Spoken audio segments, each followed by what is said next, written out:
You're a leech. Get out of your parents' place now. I was rolling down the hallway in my wheelchair when suddenly my sister-in-law came up to me. She started her usual taunting, but I acted like I didn't hear her. Then she blocked my path, and before I knew it, I felt weightless, then a sharp pain as I crashed to the floor. Catherine had shoved me and my wheelchair down. My arm throbbed with pain as I lay there, and she just laughed and kicked my wheelchair away. You deserve this. I won't give it back until you leave. Catherine always treated me like trash, like it was no big deal. I couldn't understand her cruelty. That's when I decided to leave that place I once called home. Now with the big house and all its riches to myself, Catherine smirked like some evil creature satisfied with herself. In that moment, I vowed to get revenge on my sister-in-law, who cared only for her own selfish desires. I'm Emily, 33 years old. 3 years ago, on a rainy day at the station, I slipped on a step, fell, and ended up with paraplegia. Now, I rely on my wheelchair for everything. When I first realized I couldn't move my legs, I cried out of frustration. But with time, I've come to terms with my new reality and adapted as best as I can. I even work from home now. Originally, I lived with my parents, but 2 years ago, we remodeled the house to make it more wheelchair-friendly. Because I'm conscious of being seen, I tend to spend most of my time indoors. My brother and his wife, Catherine, who got married a year ago, also live with us in our family home. Catherine is 3 years older than me. At first, I was thrilled, feeling like I had gained a real sister. But that was a big mistake. On the day Catherine moved in, after unpacking, she smiled at me and asked if we could have a heart-to-heart talk in my room to improve our relationship. I eagerly agreed, expecting a pleasant chat. As Catherine pushed my wheelchair into my room and closed the door with a bang, her expression changed completely. Gone was the gentle demeanor. Now she frowned as if she were a different person. Then she said something shocking. You know, you're an eyesore. It's not just your legs, even your ears are bad. You in that wheelchair are an eyesore. Stunned by Catherine's sudden hostility, I could only respond vaguely, trying to laugh it off. That's a joke, right? I asked, but Catherine didn't back down. First of all, I hate jokes. It's all true, obviously. But didn't you just say you wanted to get along? That was just an excuse to be alone with you. Her unexpected words threw me into a panic, and my hands started to shake as I covered my mouth. Wait a minute, I can't grasp the situation. Does she hate me? I thought, taking a deep breath and trying to comprehend what had just been said. But Catherine didn't stop there. She continued to berate me. You're a parasite, living off others without working, just loafing around the house, she spat out. Feeling a mix of disbelief and hurt, I mustered the courage to look Catherine in the eye and respond. I do work and contribute to the household expenses. I defended myself, but Catherine wouldn't believe me. Don't lie. How can you work if you're always at home, idiot? She countered. Trying to make sense of the situation, I was left bewildered. Being berated like this by my brother's wife, whom I'd only met a few times since their marriage, was a huge shock. Unsure of what to do next, I wondered if I should tell my brother about what had happened. But just as I was about to leave my room, memories flooded back to me. The moment I woke up in the hospital after my accident, realizing I couldn't move my legs. Back then, I couldn't accept this new reality about myself. Despite claiming to look forward to the future, I hardly leave the house due to my self-consciousness about others' stares. Maybe Catherine is going through something similar, I thought. Instead of causing more trouble by talking to my brother and parents, I decided to wait and see. Surely, if we lived together, we would eventually understand each other. With that in mind, I calmed my trembling heart. I made efforts to initiate conversations with Catherine, hoping to build a friendly relationship. However, her cold attitude only grew worse with each passing day. When our parents and brother were around, she acted like a caring sister. But as soon as they left for work, she started harassing me. One day she quoted, "He who does not work, neither shall he eat," before throwing away my lunch as soon as I sat down to eat. Despite my attempts to explain that I do work and contribute to the household expenses, Catherine wouldn't listen. She not only verbally abused me, but also deliberately obstructed my door with objects to trap me in my room. Unable to endure it any longer, I decided to tell my parents and brother about the situation in Catherine's presence, so she couldn't deny it. I explained how Catherine had been throwing away my food and trapping me in my room, causing me trouble. However, Catherine quickly denied everything, claiming that she threw away the food because she didn't like it and accidentally left the vacuum cleaner in front of my room while cleaning. She apologized for her actions, admitting to being an imperfect wife and causing me discomfort. Catherine's tearful apology, which seemed like something out of a movie, completely fooled my parents and brother. Realizing I couldn't win this battle, I started to think it might be best to just avoid dealing with her altogether. From then on, I mostly stayed in my room, hardly speaking to anyone. A year later, as I was heading back to my room after breakfast, I ran into Catherine in the hallway, and she immediately started berating me again. Still planning to squat at your parents' house? I'm sick of persistent pests like you. Useless parasites should leave right now. Though being verbally abused had become routine, I pretended not to hear her. But when she blocked my way and refused to move, I tried to push past her. That's when she sneered and forcefully kicked my wheelchair. I was jolted by the impact and tumbled to the ground, feeling a sharp pain shoot through my arm. Struggling to get up, I found myself unable to lift the fallen wheelchair. As I lay there in pain and humiliation, Catherine stood over me, arms crossed, trying to contain her laughter. Pathetic, she scoffed. What a sight. Begging for help, I pleaded for her to return my wheelchair. But she only kicked it further away, out of my reach, saying she wouldn't give it back until I agreed to leave the house. Seeing her look down on me while committing such cruel acts made me realize I had to leave the home I once knew. With newfound determination, I decided to move to a high-rise apartment.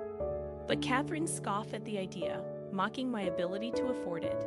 Despite her disbelief, I insisted on leaving the house and asked for my wheelchair back. The helper will be here soon, so ask them for help. Finally, I can get rid of this money eater. Now this big house and all its wealth are all mine. Get out your precious wheelchair and start packing right away. For the first time, I realized this was Catherine's true nature, to go to such lengths for her own desires. She truly was a terrifying person, becoming the devil in my eyes.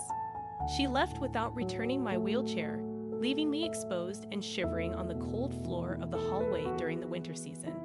My body temperature quickly drained, and despite my efforts to crawl towards my wheelchair, my injured arm was too weak to move me even a step. I hoped the helper would arrive soon. What if I had to stay like this forever? As I continued to shiver from the cold, I heard the front door open, and the helper arrived. I cried out for help, and the helper rushed over, noticing something was wrong. They immediately took me to the hospital, where fortunately, it was determined to be just a bruise with no bone abnormalities. I was prescribed ointment and returned home with a bitter feeling, beginning to prepare to move out. I wouldn't let this go. I would reveal Catherine's true nature and make her regret it. On the day of the move, Catherine was getting ready to leave after finishing her breakfast. She hurriedly headed to the front door, making sure to tell me one last thing. Make sure you clean up and leave before I get back, and never come back to this house again. I replied firmly, you don't have to worry. I'll be gone from here for good. Then, with a bitter finality, I said, goodbye forever. Goodbye. Catherine seemed unusually cheerful, and I couldn't help but wonder what her reaction would be when she found out about the impending tragedy that awaited her. My plan was nearing completion, but despite this, leaving the home I had grown attached to felt like being forcefully pulled away. I bid my farewells by touching the pillars and walls one last time, expressing my gratitude. Goodbye, my beloved home. Thank you for everything. As the moving truck drove away, I watched the house disappear from view, feeling a sense of longing. True to my word to Catherine, I moved to the top floor of a high-rise apartment.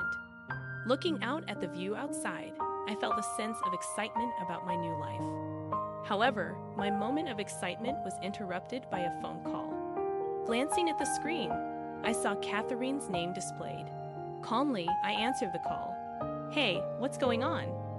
Catherine's voice sounded frantic. "There's nothing left in the house. What's going on?" I replied coolly, "It's because I've moved out. I'm busy, so I'm going to hang up now." But Catherine wasn't having it. "Wait a minute. Who gave you permission to do such a thing? There's no TV, no air conditioner, not even a dresser. What have you done? Everything in the house was bought by me, so I don't need permission, do I?" "Nonsense. Return them at once." Catherine's voice rang with indignation. I remained firm. "I won't be returning any of my belongings. By the way, the house is being converted to barrier-free, and the utility bills have all been paid by me. You know, I should actually be asking you for money." Catherine couldn't believe it. "You can't be serious. You don't like jokes, so I'm being honest here. And yes, I've moved to a high-rise apartment, just as I declared. It's the top floor, so the view is amazing." Since she called, I took the opportunity to tell her the truth that Catherine never bothered to listen to before. "Did you know that the person you've been ridiculing all this time was the one providing you with food and a place to live? How do you feel now?" Catherine scoffed. "That can't be. I've never been fed by you. How could someone who was holed up in the house earn any money?" I revealed, "I'm a stock trader making a killing. I used to work as a stockbroker before I became wheelchair-bound, so managing stocks is easy for me. Thanks to that, I now have savings of $3 million. Catherine's true feelings slipped out. "Wait, don't tell me it's not your parents who are rich but you?" I confirmed, "That's right. My parents and brother earn an average income, so I've saved up all my earnings for their retirement. I thought you were wealthy because of the big house and renovations." Catherine's shock was evident. "Ah, I was completely fooled. It seems you've misunderstood on your own." I continued, "By the way, I also manage assets, and aside from the apartment I moved into today, I own several other properties. The real winner here is me." Catherine's tone turned hostile. "You? I won't forgive you." But I remained unfazed. "Make all the noise you want. You should be more worried about yourself, though. I've put the house up for sale. We've already moved out with my parents and brother, so you're the only one left behind." Catherine's panic was palpable. "That's too much. My parents and brother have moved out with me." I chuckled inwardly. "Oh, right. I forgot to mention, my brother has already blocked your phone and emails." Catherine's desperation was evident as she tried to contact my brother, only to be met with failure. "All this was possible because you knocked me over in my wheelchair and injured me. Thank you for that," I concluded. The helpers saw what happened and told my parents, which is why my family cooperated with me. In fact, we had been secretly planning to leave the house without Catherine noticing. Moreover, my brother had prepared something else to ensure Catherine would be caught off guard. "Didn't my brother suggest last night, why don't you go out tomorrow? It's going to be tough with the move. That was to empty the house without you noticing." Catherine was silent for a moment, likely at a loss for words. Then she suddenly changed her tone, attempting to sound sweet. "Emily, I guess I went a bit too far with my pranks. From now on, I'll cherish you, so let's get along." But I wasn't buying it. "Lying like that will only make your nose grow like Pinocchio. Don't nitpick. I want to be like real sisters with you, Emily." I couldn't stand her deceit.